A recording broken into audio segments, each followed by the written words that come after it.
नमस्कार, मी स्वाती सकपाळ. आपण पाहत आहात जनादेश वृत्तवाहिनी. पाहूया आजच्या काही ठळक घडामोडी. कार्यतत्पर आमदार मंदाताई म्हात्रे यांच्या अथक प्रयत्नातून रुपये 5,50,00,000 उपलब्ध करून दिवाळे गावातील स्मशानभूमीचे भूमिपूजन करण्यात आले आहे.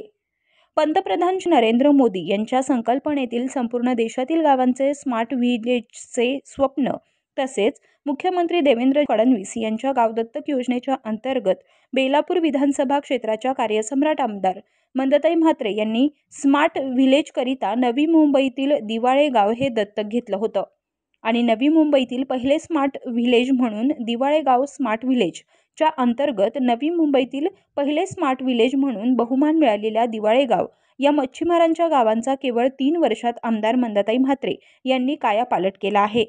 याच अनुषंगाने दिवाळे गावातील आणि आजूबाजूच्या परिसरातील नागरिकांना अंत्यसंस्काराकरिता असलेली स्मशानभूमी ही निकृष्ट झाली होती हे लक्षात घेऊन आमदार मंदाताई म्हात्रे यांच्या प्रयत्नातून रुपये 5,50,00,000 उपलब्ध करून दिवाळे गावात सुसज्ज आणि सर्व सुविधांयुक्त अशी स्मशानभूमीचे भूमिपूजन दिवाळे ग्रामस्थांच्या शुभहस्ते करण्यात आले.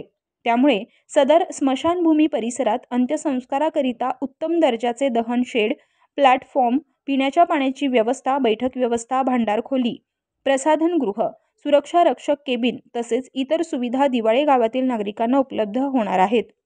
यावेळी आमदार मंदाताई म्हात्रे यांच्या समवेत फगेवाले मच्छीमार संस्थेचे अध्यक्ष अनंता बोस, खांदेवाले मच्छीमार संस्थेचे अध्यक्ष रमेश हिंडे, डोलकर मच्छीमार संस्थेचे अध्यक्ष तुकाराम कोळी, एकविरा महिला मच्छीमार संस्थेच्या अध्यक्षा सुरेखा कोळी, मानाची पालखी दिवाळे कोळीवाड्याची अध्यक्ष करेश मुंबईकर, सोमनाथ कोळी, माजी नगरसेवक दीना पाटील, विष्णू कोळी, गंगेश कोळी, चंद्रकांत पाटील, सुरेश कोळी, मनीष बिजलानी, कर्णानी, समाजसेवक सुजित कोळी, समाजसेवक कुंदन म्हात्रे, समाजसेविका ज्योती पाटील, श्याम कोळी, संजय कोळी तसेच बेलापूर विभागाचे कार्यकारी अभियंता वाकचौरे, उप अभियंता चौरे, बैलापूर विभागचे विभागीय अधिकारी डॉक्टर अमोल पालवे आणि दिवाळे गावातील असंख्य नागरिक आणि महिला भगिनी उपस्थित होत्या. आज दिवाळा गावामध्ये स्मशानभूमीची अवस्था खूप वाईट होती आणि इथे आता लोकवस्ती दिवसेंदिवस वाढत चाललेली आहे.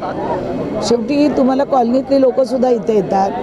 त्यामुळे जवळजवळ 4,38,00,000चा निधी दिलेला, पण आता इथे येऊन बघितल्यावर ते काम वाढलेलं आहे आणि 5-5.5 कोटी खर्च येईल आणि अत्याधुनिक अशी चांगली सेवा उपलब्ध ही जेटी होईल. नव्या मुंबईमध्ये मॉडेल असेल ही पीस आणि चांगलं काम करून त्यांना पाण्याची व्यवस्था, शौचालयाची व्यवस्था, सुशोभीकरण, IMAX लावून सगळं CCTV सगळं बसून ही आणि ते बाजूला वेतोबाचं देऊळ आहे त्याचंही सुशोभीकरण केलं जाईल.